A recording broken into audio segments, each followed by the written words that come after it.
Yes, Mr. Poole, you were president of the Federal Reserve Bank of St. Louis for 10 years. I happen to agree with Dr. Paul's thesis here, and many economists, including the Economist magazine, laid out the case that the Federal Reserve from '02 to '06 had set a negative real interest rate in the United States. And as a consequence of that, we were going to create a boom-bust cycle in housing because we were flooding the housing market with credit. That was a mistake of the Fed. That was one of our errors. But the second error, I think, was the government guarantee implied that we had over with Fannie and Freddie, and a situation in which Congress intervened in the market in a very big way in 1992 with the GSE Act, in which we allowed them to go into arbitrage, we allowed them to over-leverage 100 to 1, run up a mortgage portfolio of $1.7 trillion, a lot of it junk countrywide. And a lot of this was under a mandate from Congress because we were muscling. Congress here was muscling the market.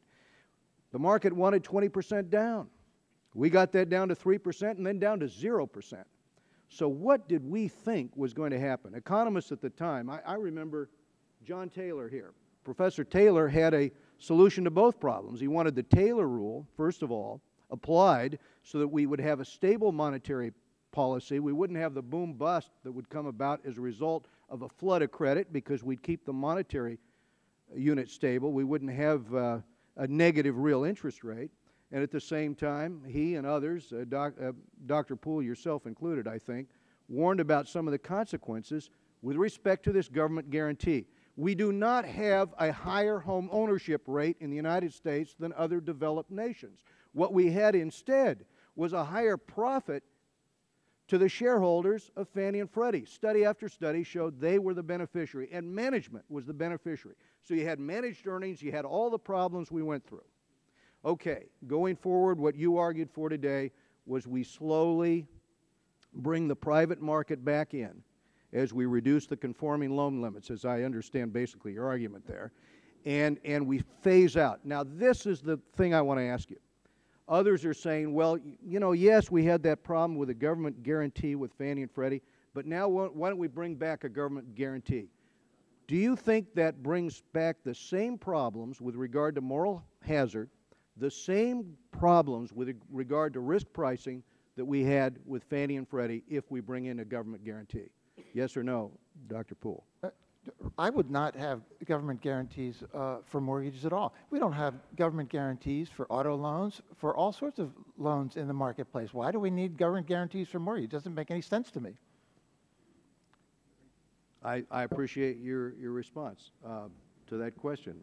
And I'm also going to just give Professor Taylor a chance for a minute of explaining how a little bit of foresight in terms of keeping the monetary policy stable might help offset the boom-bust cycle that we experience more in the United States than anywhere else in terms of the way it hits our real estate. I think you just need to go back and look at what happened in the 80s and 90s. We got that inflation down, created price stability, kept to a reasonably predictable rules-based approach, and we had two long expansions, and certainly compared to what's happened recently, small recession. So it's clearly in the history, but I also think it's clearly in the basic. Very good. Now, let me ask Mr. Scott a question, because this goes to the Bureau of Consumer Financial Protection.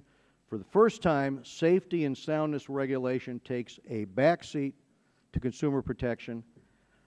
We saw this with the GSEs. We had bifurcated regulation.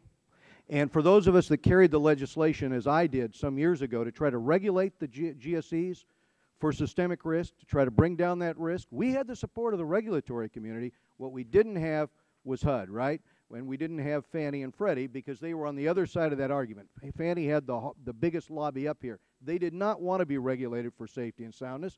They were going to carry out their mission because it led to more profits for the shareholders and especially for management.